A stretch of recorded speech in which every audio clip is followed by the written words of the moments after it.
Olá pessoal, vamos para o nosso sexto vídeo. E esse tema que é importante é alimentos, ou chamada pensão alimentícia. Nós vamos dividir em dois vídeos. Então pensão alimentícia 1, pensão alimentícia 2. Agora nós vamos falar praticamente de direito material, né? E depois nós vamos para o direito processual, a forma de cobrança, principalmente com o novo CPC. Tá? Esse primeiro vídeo praticamente direito material. O que é pensão alimentícia? A regra é que é para sobrevivência, subsistência do ser humano. A regra é essa. Nós temos algumas espécies de alimentos, de pensão alimentícia. Para até você ter uma noção de quanto cobrar, né? Qual é o valor que vão chegar na pensão alimentícia. Então nós temos a primeira espécie, que é chamada de naturais. Naturais ou chamadas humanitárias. Ó. Naturais ou humanitárias. Aquelas que servem para a sobrevivência do ser humano mesmo. Então você não vai pedir alimentos elevados, altos, de 50 mil, 100 mil, coloquei para a sobrevivência, que é a maioria, né, das pensões alimentícias, que é para a sobrevivência mesmo, ou seja, supermercado, escola, educação, né, vestuário, medicamento, convênio médico, só aí já dá cara, já fica alto também, viu, o valor, né? Não é tão simples assim não, porque só da sobrevivência já é um valor razoável, tá? Mas muita gente tem dúvida. É 1/3 do valor que ganha quem vai pagar os alimentos? 1/3 do valor líquido que ele ganha?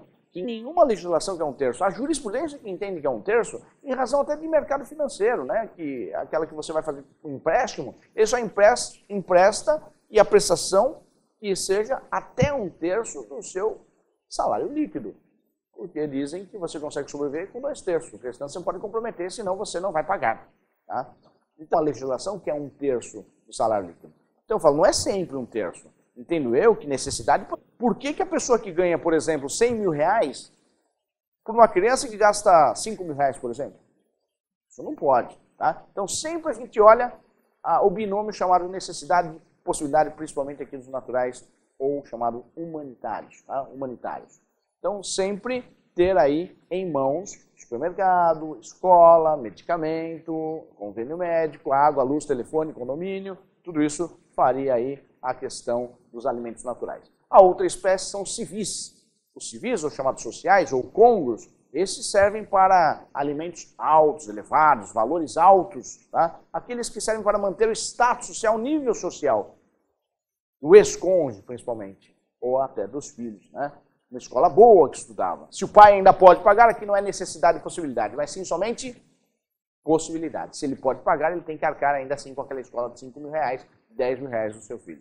Tá? E a ex-mulher, o ex-marido tem direito? Sim, tem direito. Só que o STJ tem entendido cada vez mais que seria temporário.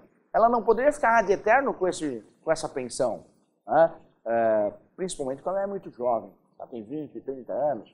Como que você vai ficar ad eterno, vitalícia, essa pensão? Cada vez mais os tribunais têm entendido que seria de forma provisória, temporária, os alimentos para os ex-cônjuges. Mas claro que existe exceção, né? Aquela mulher que viveu 30, 40 anos com ele, não quer mais pro resto da vida até ela casar novamente. Tá? Esse seria os civis, sociais ou cônjuges, alimentos altos, elevados, para manter o nível social, 50 mil, 100 mil, que nós já vimos, né, que existe esse tipo de pensão. O outro seria os indenizatórios, aquele que decorre de um ato ilícito, responsabilidade civil, na verdade nem é direito de família, é área civil, né? Uma pessoa que atropela a outra, e muitas vezes você foi o culpado nesse acidente, e essa pessoa sustentava o seu filho, por exemplo. Né? E esse filho ficou órfão, acabou com 5 anos de idade, então vai ter que verificar até os 24 anos, provavelmente o juiz vai determinar um pagamento de pensão. Tá? Isso são os voluntários, são aqueles que decorrem de forma espontânea, né? Você oferta alimentos, que é muito difícil, mas é possível fazer isso. E por último, nós temos os alimentos gravídicos. Tem uma lei nova, 11.804/2008, né? Já fazem aí 8 anos que está dando agora, mas ela não é recente, né? Lei 11.804/2008, alimentos gravídicos. E o que é alimentos gravídicos? É aquela que a mulher grávida pode pleitear alimentos para o futuro pai. O futuro pai. Tá? Às vezes dá liminar em razão, né, dessa situação que não sabe realmente se é ou não, mas tem que ter indícios e comprovações, e aí poderá ser dado até inclusive eliminado. Importante nessa ação que os alimentos começam a fluir a partir da concepção. Dar lá um laudo médico ou até ultrassom, e a partir dali já começa a fluir os alimentos gravídicos. Importante essa questão da pensão alimentícia. Agora, a pessoa casada na separação total de bens tem direito à pensão alimentícia? Tem. Tá? Principalmente aquela mulher que às vezes casou na separação total e não levou nenhum patrimônio, não fez nenhum patrimônio. Tá?